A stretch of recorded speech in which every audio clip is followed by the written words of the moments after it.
की दो अलग अलग रिपोर्ट, एक सही एक गलत। क्या यही है हिंदुस्तान में जनमत सर्वे का सच? आगे हमने कहा कि हमें तो ओपिनियन पोल में अपने प्रत्याशी का वोटिंग प्रतिशत भी ज्यादा दिखाना है। अच्छा, आपके लिए अच्छा नहीं होगा। उनको तो 30 को 37 कर देंगे, लेकिन उससे अच्छा है कि आप 30 को 32 करिए और यहाँ 26 को 24 कर दीजिए। ओके ओके, अपने आप बढ़ जाएगा। ओके, मतलब जो हमारा कैंडिडेट है उसका 2% ही बढ़ाएं और जो उनका ओपोनेंट है उसका घटा दीजिए। ठीक बात है, ठीक बात है। मार्जिन आपको ज़्यादा। हाँ हाँ, क्योंकि जब ज़्यादा मैनिपुलेशन करेंगे तो पकड़े जाएंगे तो फायदा कुछ नहीं रहेगा। मतलब ऐसी बात भी ना बोली जो अच्छे ही नहीं। किशोर मालवीय और सिद्धेश्वर अपनी कंपनी के नाम से ही डेटा देने को तैयार हो गए, पर अपने ओपिनियन पोल के साथ खुद मीडिया में आने के लिए राजी नहीं हुए। इस तरह से पूरे मामले में ओपिनियन पोल के बारे में जो बड़ी बातें निकल कर आ रही हैं, वो कुछ इस तरह देखी जा सकती हैं। पहली बात, वीडियोग्राफी के बावजूद ओपिनियन पोल को मैनिपुलेट किया जा सकता है। दूसरी बात, एक ओपिनियन पोल की दो रिपोर्ट बन सकती हैं, सही अपने लिए और गलत जनता के लिए।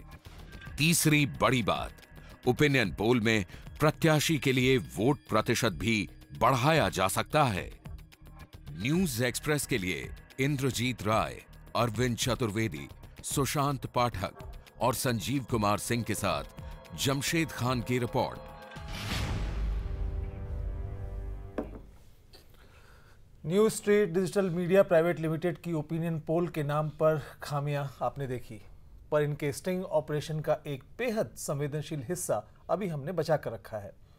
वो अब हम आपको दिखाएंगे। इसके बाद आपको पता चलेगा कि देश में ओपिनियन पोल के नाम पर क्या अंधेर चल रही है। अब हम आपको न्यूज स्ट्रीट डिजिटल मीडिया के सलाहकारों के जरिए जो दिखाने जा रहे हैं, उसे देखकर शायद ही आप कभी ओपिनियन पोल पर भरोसा कर पाएं।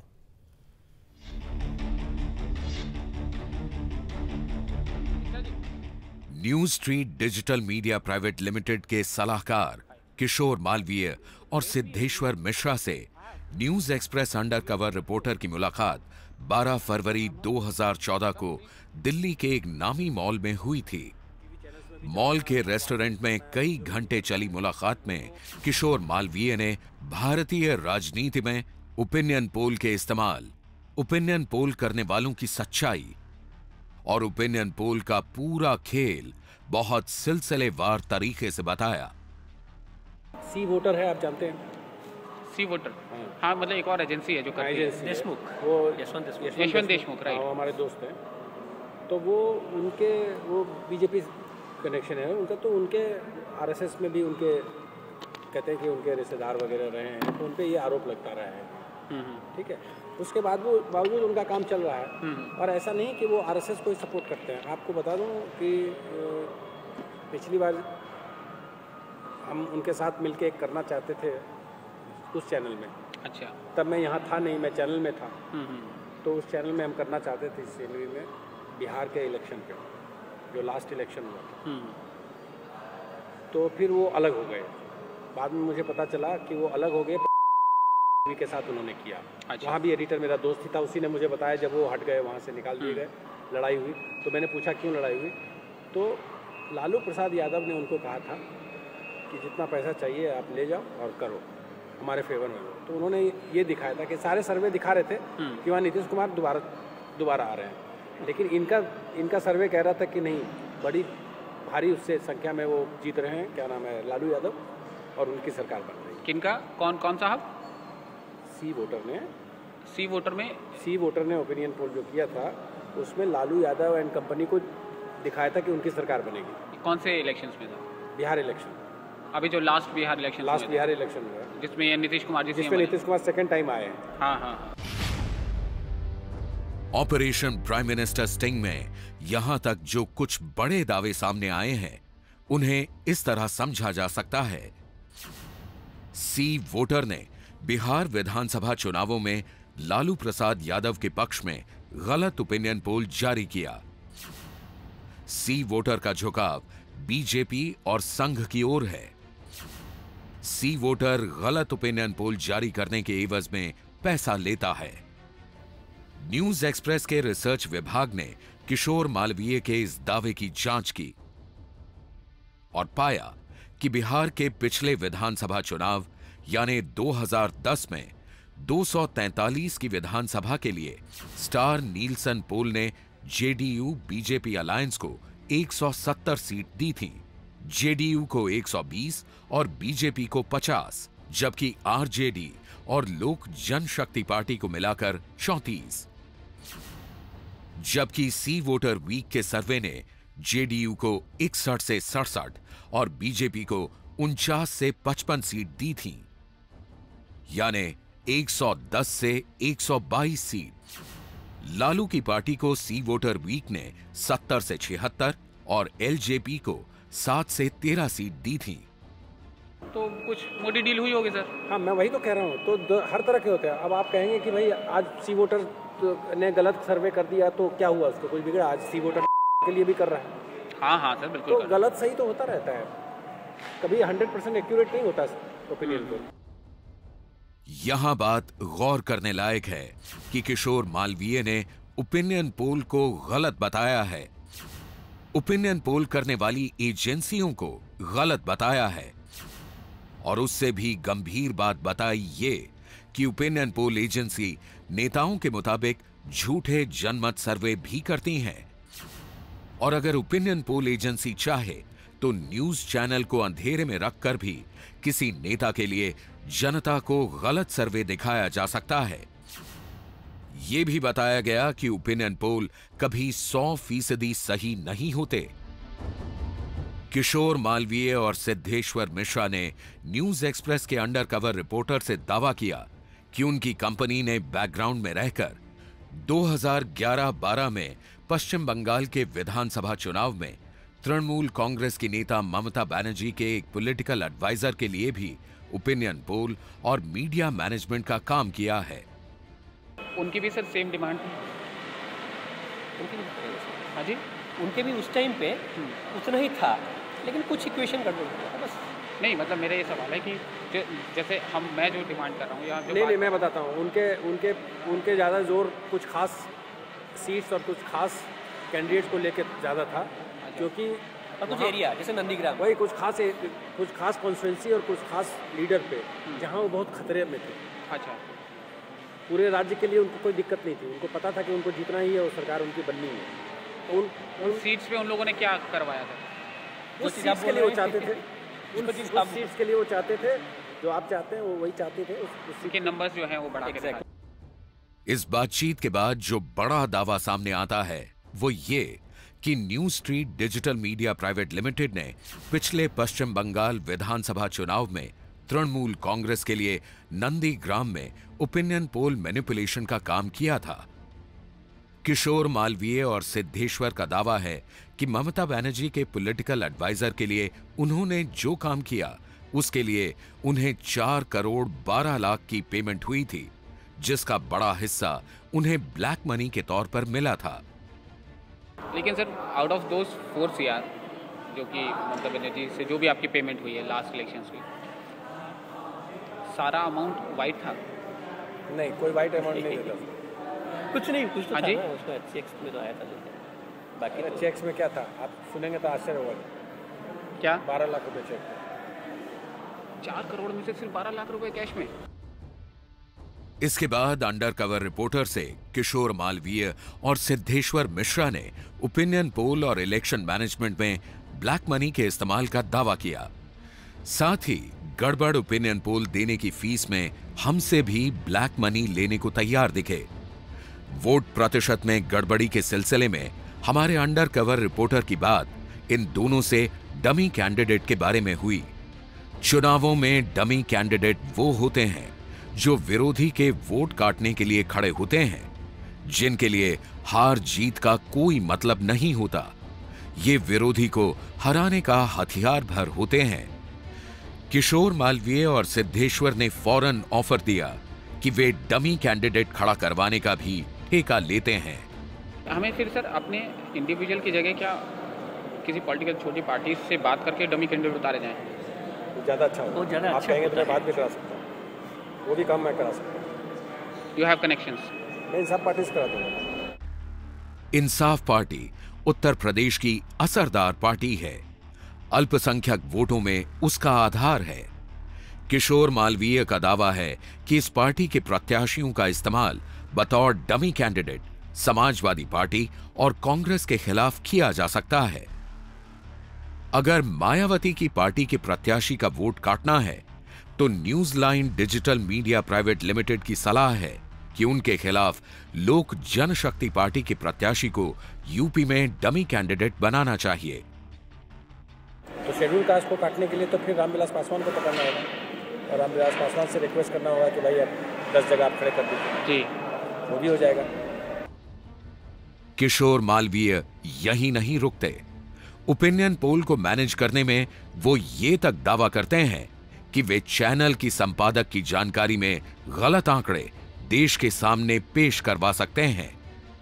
नहीं, वो सब जगह हमारे लोग ही हैं। जो भी कहीं किसी भी चैनल पे हाथ रखिए, सब जगह एडिटर अपने ही लोग हैं, या तो हमारे जूनियर हैं या हमारे दोस्त हैं। तो उन सबसे मैनेजर हो जाते हैं चीजें। अरे कमाल लगता है, इतना कॉन्फिडेंटली क्यों बोल रहे हैं? एब्सोल्युटली। लेकिन मैंने आपको यही बताया ना, उनका खर्चा अलग है, सब कुछ प्रोफेशनल तरीके से होता है, रिश्ते दोस्ती से नहीं होता। नंबर 1। नंबर 2, आटा में थोड़ा नमक ज्यादा कर दे, नमक में आटा नहीं मिलाया और एकदम दिन को रात नहीं बोल सकते। नहीं मतलब और सबके खर्चे हैं अपने सब। नहीं, वो लोग चैनल को आप डायरेक्ट डील करिए। आप देखिए, हाँ और क्या, वो तो हम मिला देंगे, हम एक टेबल पे बिठा देंगे दोनों को, आप लोग करिए।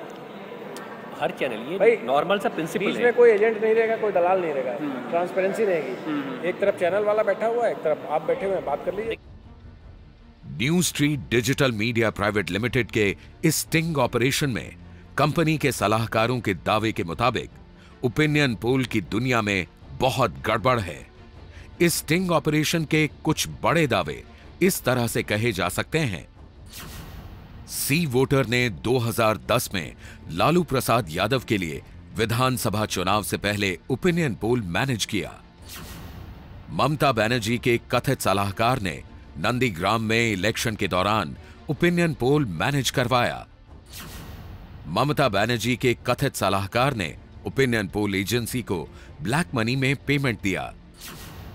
रामविलास पासवान और इंसाफ पार्टी के प्रत्याशी डमी कैंडिडेट के तौर पर उतारे जा सकते हैं।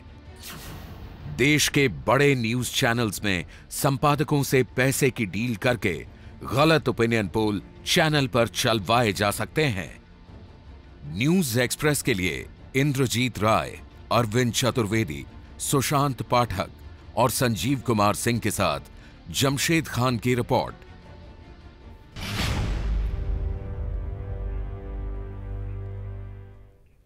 ऑपरेशन प्राइम मिनिस्टर में न्यूज स्ट्रीट कंपनी पर खुलासे के बाद हमने कंपनी से उसकी प्रतिक्रिया मांगी थी।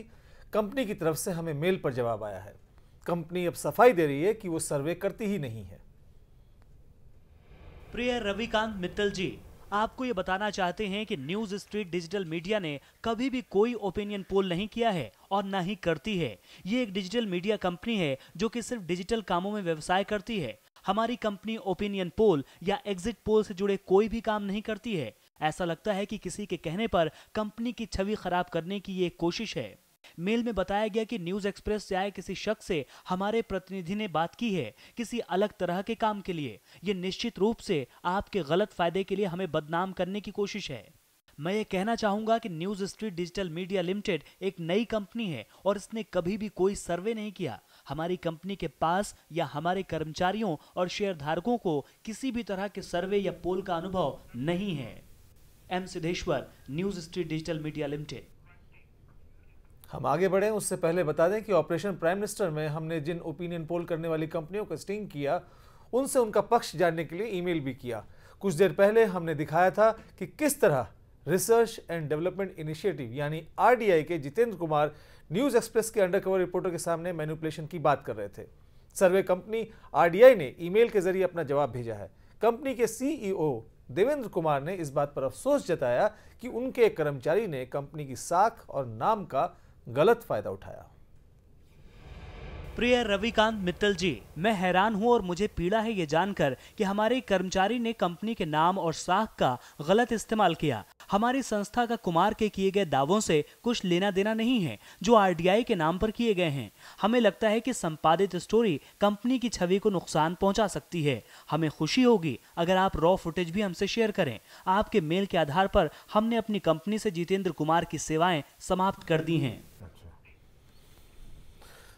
बहुत ही चौंकाने वाले खुलासे सतीश। हम लोग जब इस खबर को तहकीकात कर रहे थे तब से, और इस खबर को दिखाते हुए भी दर्शकों के सामने कुछ तकलीफ का एहसास हो रहा है। बहुत पीड़ा हो रही कि पत्रकारिता में हम लोग पहुँचे, सभी लोग, बहुत सारे लोग साथी हैं जिनको इन स्टोरीज से हो सकता है तकलीफ भी हुई हो। हमारे सामने भी बहुत बड़ा एक धर्म संकट था कि जिन लोगों को आप जानते हैं, लेकिन फिर हमने सोचा कि संकट तो रहेगा, इस वक्त जो हमारा धर्म है उसका हमको निर्वाह करना चाहिए और उसी का निर्वाह किया गया। सतीश, अब आगे क्या? देखिए, आगे तो आज जो दो तीन चीज़ें निकल के आई। कुछ लोगों ने बैन मांग की, कुछ लोगों ने कहा कि स्टैंडर्डाइज करना चाहिए, कुछ ने कहा कि चुनाव आयोग को इसमें पहल करनी चाहिए। कुछ राजनेता जो है अभी भी देख रहे हैं कि अपने अपने हिसाब से उसको चीज़ें अपने अपने फ़ायदे में करें। लेकिन एक बात सच है कि जो मीडिया है उसकी साख कसौटी पे लगी हुई, राजनीतिक दलों की साख जो है कसौटी पर है, तो उनको एक मत से इन चीज़ों की सफाई करनी पड़ेगी। इसमें कई चीज़ें विनोद दावे किए गए हैं। हम ये नहीं कह सकते जो बोल रहे हैं बिल्कुल सही बोल, लेकिन बोल रहे हैं, कैमरे पे सामने बोल रहे हैं, दावे कर रहे हैं, तो उसकी तहकीकात होनी चाहिए। तो तहकीकात किस रूप में होता है? इलेक्शन कमीशन करता है, देश की सरकार करती है, टैक्स वाले करते हैं, प्रेस काउंसिल को नजर में लाना चाहिए, बहुत तरह की संस्थाएं बनी हैं, उनको आगे आना चाहिए। ये अब कैसे क्या बढ़ेगा? देखिए, न्यूज चैनल होने के नाते आप नहीं मांग कर सकते, हम नहीं मांग कर सकते कि ये होना चाहिए। ये आपके सामने है, उन लोगों के सामने है चीजें, और चाहे वो राजनीतिक दल हो, चाहे एडिटर्स हो, चाहे अखबार हो, चाहे वो जितनी अथॉरिटीज हो, चाहे इलेक्शन कमीशन, उनको अब इसमें आगे बढ़ के इसकी और बढ़िया से तहकीकात करनी चाहिए। हो सकता है कि इसमें जो है बहुत चीज़ आप अंत तक, बारीकियों तक, बहुत सारी बाधाएं होती हैं, ये सारी चीज़ें वहाँ तक आप नहीं पहुँच सकते। राजनीतिक दल क्या कर रहे हैं उसकी मुझे चिंता नहीं है। मुझे चिंता जो मैं आपसे करूंगा शेष नारायण जी, वो मीडिया की है, हमारी अपनी है, हमारी अपनी साख की है। हो सकता है बहुत सारे मित्र नाराज हों, पर अब क्या हो ऐसा? नहीं, अब तो देखिए, अभी जैसे अभी उन्होंने कहा कि साहब अमेरिका में सर्वे होता है और आप पार्टी वाले प्रतिनिधि नहीं, और यहाँ पे तो एक तो लिटरेसी रेट की बात होनी चाहिए कि क्या है, अवेयरनेस का क्या लेवल है। दूसरी बात यह है कि अभी मैं एक नॉर्वे का इलेक्शन कवर करके लौटा हूँ बाकायदा, डे टू डे हाथ में नोटबुक लेके, और मैंने वहाँ देखा है कि ओपिनियन पोल जो हुआ था एग्जैक्टली वही रिजल्ट्स आए। कैसे ऐसे मैनेज होता है? तो जाहिर है कि बंदियत नहीं थी यहाँ पे। आप देखें, पूरे पिछले 4-5 घंटे में जो हम देख रहे हैं, पूरा देश सन्नाटे में देख रहा है। मैं तो स्तब्ध हूँ कि ये लोग इतना मैनिपुलेशन कर रहे हैं, पैसे का मैनिपुलेशन इसका है, और ये बूथ कैप्चरिंग, जैसा भी आपसे मैंने अर्ज किया कि जो पहले तलवार से, याद है पहली बार जो दिखाया था नलिनी सिंह ने, शेष नारायण जी, ये वोटों का अपहरण है। अपहरण है भाई, मानसिक रूप से और साइकोलॉजिकल रूप से ये अपहरण है। इस पर अपहरण नए सिरे से बहस होनी चाहिए विनोद जी, और इसको दुरुस्त करना चाहिए। हमारी डेमोक्रेसी की, लोकतंत्र की, चुनाव प्रक्रिया की जो सुधार की बातें हो रही हैं, ये ओपिनियन को बेचने का, किडनैप करने का, हवाहरण करने का ये साजिश है, और इन लोगों को कटघरे में खड़ा करनी है। और वे पॉलिटिकल पार्टियां जो इनको इस्तेमाल करती हैं, यानी अपने फेवर में होगा। 2004 में कांग्रेस, बीजेपी ने विरोध किया था, आज कांग्रेस वाले विरोध कर रहे हैं। अरे भाई, सुविधा की बात क्यों करते हो? तो डेमोक्रेसी के हित में क्यों नहीं बात करते? तो मीडिया को एकजुट खड़ा होने की जरूरत है कि भाई हम ये सब फर्जी चीजें हम नहीं दिखाएंगे। ठीक बात है। वोटों के अपहरण की एक और रिपोर्ट हमारे सामने है। अब ऑपरेशन प्राइम मिनिस्टर की 11 कंपनियों में आखिरी कंपनी का सच। ओपिनियन पोल करने वाली इस कंपनी ने छिपे हुए कैमरे पर पोल रिजल्ट्स के साथ गड़बड़ी करने का तरीका बताया, और साथ ही वो अंडरकवर रिपोर्टर्स के 3 कैंडिडेट को सीट को मैनिपुलेट करने के लिए भी तैयार हो गए।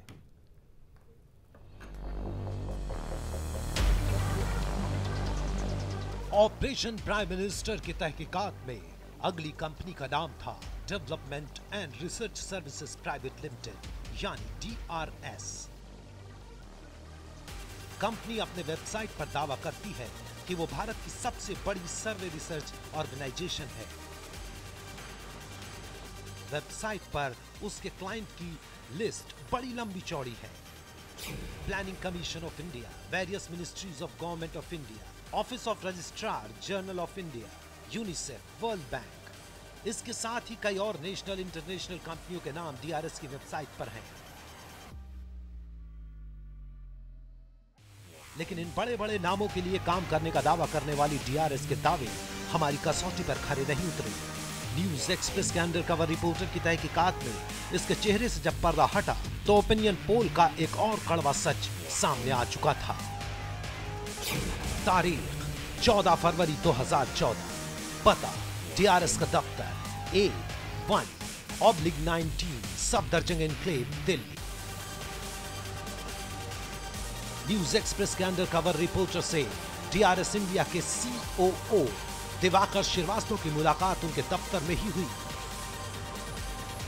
अंडरकवर रिपोर्टर ने दिवाकर श्रीवास्तव को बताया कि वो एक पॉलिटिकल पार्टी के लिए लाइजनिंग का काम करते हैं और यूपी की 30 सीटों का ओपिनियन पोल करवाना चाहते हैं। रिपोर्टर ने दिवाकर से सवाल किया, सैंपल साइज क्या होता है पर कंस्टिट्यूएंसी? वो डिपेंड करता है कि आपका पर्पस है कि दो तीन चीजें हैं। एक तो पर्पस तो मैंने आपको खुल के क्लियर किया। नहीं, अगर केवल आपको एक बेंच रफ पैटर्न असेस करना है और उसके बेसिस पे प्रोजेक्शन एस्टिमेशंस दे रहे हैं कि ये ट्रेंड चल रहा है, then you need not go for very this thing big sample size. DRS India के COO दिवाकर श्रीवास्तव की बातों से अंडरकवर रिपोर्टर को दाल में काले की बू आने लगी। हालांकि वो अब तक खुलकर सामने नहीं आए थे। इसके बाद ओपिनियन पोल करने वाली कंपनी का सच सामने लाने के लिए न्यूज एक्सप्रेस के अंडरकवर रिपोर्टर ने खुलकर अपना सवाल दिवाकर श्रीवास्तव के सामने रख दिया। My funda is very clear, my target is very clear, my subject is very focused. I need only a conclusive report which says कि हम मजबूत हैं, हम उसी को मार्केट कर रहे हैं, हम मतलब बेस हमारा वही, हमारा टारगेट एरिया और फोकस्ड एरिया हमारा ये है। हमको ब्रांड करना है, हमको अपनी क्लाइंट को मार्केट करना है, हमको अपने क्लाइंट की इमेज बिल्डिंग करना है। अंडरकवर रिपोर्टर के इस तरह साफ साफ बोलने से दिवाकर श्रीवास्तव थोड़ा संभले और अपनी बात कहने का अंदाज थोड़ा बदल दिया। वो नहीं कह रहा हूँ, सिमिलर क्वेश्चंस अगर हैं जिसमें कि ये है, अगर वो 10% आता है तो मैं 10% ही शो करूंगा, but there will be agency which will say कि नहीं आप 10 मुझे 40 कहोगे तो मैं 40 भी दिखा दूंगा। वो करने ऐसी भी एजेंसीज हैं। मैं आपको वही दूंगा जो आएगा, उसको आप 10 को 40 दिखाना चाहिए, 40 दिखाइए, हमें कोई प्रॉब्लम नहीं है, बट मैं वही दूंगा आपको जो एक्चुअल सर्विस। वो तो ऑब्वियस है कि जो न्यूज एक्सप्रेस के अंडरकवर रिपोर्टर के सामने डीआरएस इंडिया के COO दिवाकर श्रीवास्तव ने साफ कह दिया कि वो डेटा तो सही देंगे, लेकिन डेटा को 10 का 40 करके दिखाने पर उन्हें कोई ऐतराज नहीं होगा। यानी उनकी जानकारी में डेटा से छेड़छाड़ की जा सकती थी। ओपिनियन पोल कराने वाली कंपनी के असली चेहरे को बेनकाब करने की तरफ ये एक और कदम था। अब बात पैसे के लेन देन पर आई। यूपी की 30 सीटों का खर्च डीआरएस इंडिया ने हमारे अंडरकवर रिपोर्टर को बताया 21 लाख रुपए। 21 लाख। कॉस्ट में सर कुछ नहीं हो सकता?